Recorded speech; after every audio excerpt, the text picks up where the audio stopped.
ndabaramutse kandi nababwira yuko rero uyu w'amanyamakuru rero nongere mikaze mugenzi wacu Rishira nabagiye kuyadushikiriza amahoro Rishira n'amahoro Tofe ndabaramukije mwebwe mwese muteze amatwi ibiganiro vya Radio Magatamze FM kaze mu makuru y'uno munsi wa kane igenekerezo rya 16/0 umwaka wa 2020 naye akabagizwe n'ingingo nkuru zikurikira. Ikurikizwa ni ry'Imanza ryo muri Sentere y'intango ya Commune Bugarama ngo rigenda neza naho intambamyi zitabuze.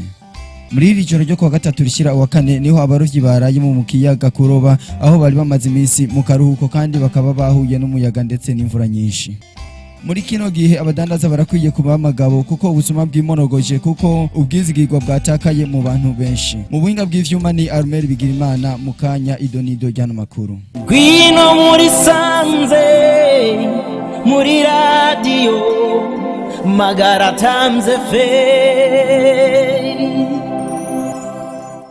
nongeye kubaramutsa. Reka makuru yacu tuyahere mu gisata cy'ubutungane. Ikurikizwa ry'Imanza yo muri Sentere y'intango ya Commune Bugarama ngo rigenda neza naho intambamyi zitabuze. Umukuru wa Sentere habona Imana Reya arahimiriza abene igihugu bafise imanza zaciwe kuriha amahadabu baciwe Sentere itarinze kuyihagurukira. Tumukurikire yavugiye kuri mikro ya Felicien Bigirimana. Umwaka wa 2019 twaragerageje gukurikiza imanza nkuko tubisabwa n'amategeko kandi twategezwa kubikora ariko hariho ibintu bimwe tutagiye dukora bivanye n'abene igihugu nyene batashoboye kudufasha. Hariho nk'imanza zagiye ziracika ariko naho zacitse hari ivyo twaciye abene igihugu bakaca bashira gati mu ginyo ntibashobore kuriha amande canke amagarama baciwe na Sentere. Muri umwaka wa 2020 twashaka gushiramwe ingufu abantu bose duhimiriza abanyagihugu bose bazi ko bafise imanza ngaha muri Sentere y'intango ya Bugarama bafise ico baheraniye Sentere yuko bohashika bakakiriha Sentere itarinze gushingura ikirenge ngibasange ku mihana aho bari. Nibaza yuko Sentere niyamara gushingura ikirenge kabasanga aho bari yuko ayo magarama babaciye canke ayo mande babaciye hazogira ikintu ciyongera ko bivaye nuko Sentere yarinze kubasanga muhira.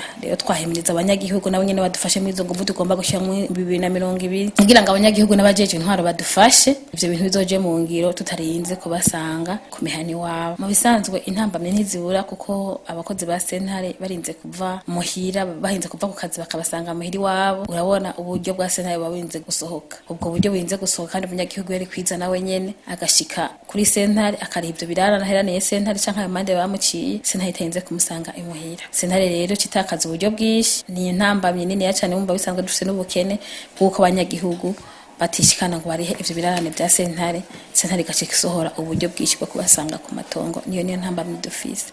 Reka dutambukire mu gisata cy'uburovyi. Muri irijoro ryo kuwa gatatu rishira uwa kane niho abarovyi baraye mu kiyaga kuroba aho bari bamaze iminsi bari mu karuhuko kandi bakaba bahuye n'umuyaga ndetse n'imvura nyinshi ariko barashima kuko atavyononekaye. Nkengurutse Olivier numwe mu barovyi arashima umwimbo uko wagenze narya ariko Muri cyambere yagiriye ko anabwira abataratangura ko batocika intege kuko kizira kwihebura mu kazi kabo. Reka tumukurikire yavugiye kuri mikro yahawa bukuru. Bisanzwe hora munsi akazi kacu ka misi yose nko tubimenyereye mbo nabavuga ngo byagenze nayo kuko rya mbere biragoye musanzwe mumenyereye ko ntibigenda bikurikirana naho byagenze uko akarara ibintu by'imiyaga n'imvura nyinshi Imana yakinze nta byabononekaye ndibaza kugeza ubuye nta muntu arumva cyane yononekaye hanyuma isigaye umwimbo nawo bayubuye abatuye nabo ndibaza nibihangane kimenyesha mbere ko kigenda biragoye no kurondeza ko nyene cyo maze usanga mubizi ahasigaye vraiment no gushima bubuye nabo bubuye nk'ubudobo nabo birimo nuko byageze amajambo make kwe wataratangura ntibashika intege yego nibaze kwe dukore kano kazi nta kundi riko bimeze kizira kwihebura nuko dakazi kazo. Reka makuru yacu tuyarangirize mu gisata cy'ubudandaji. Muri kino gihe abadandaza barakwiye kuba amagabo kuko ubusuma bw'Imunogoje kuko ubwizigirwa bwatakaye mu bantu benshi. Ivyo navyo ni vyavuzwe na Jean Claude asanzwe adandaza indagara akagira ko anakebura abadandaza b'indagara kuba maso kuko uburyarya butakiri mu gwaruka gusa. Reka tumukurikire yavugiye kuri mikro ya Felicien Bigirimana. Nagomba kubamenyesha ko mu kino gihe abantu boraba neza kuko hasigaye hariho ubusuma budasanzwe buba ku bantu cyane cyane abafaso narashobora kuza ngo ana amafaranga n'ubuye umuzigo ngo ndaguha amafaranga ndayagusubiza mu mwanya mugabo wamara kuyamuha ugasanga mu nyuma agombye kwitwaza ibindi ugasanga zibaye ingorane kabisa. Byarambaye ko maze kumva ko niho hagera igihe maze kuba ndiko ndayamwaka cagomba kunyagiriza ibindi kuba twaryamanye canke n'ibindi. Iyo rero yari inkebuzo nari ngombye gutanga kabisa kugira ngo abantu bose bamenye ko nashobora kwitwaraho kino gihe nticoroshe. Abantu baramaze gutubwizigirwa bidasanzwe kenshi kare wasanga ugwaruka ariko rugira ibintu by'uburyaya n'ibindi ariko ubuye n'abantu nk'abadame mama bubatse baba bagabo abo bantu bose uburyo busigaye buhari cyane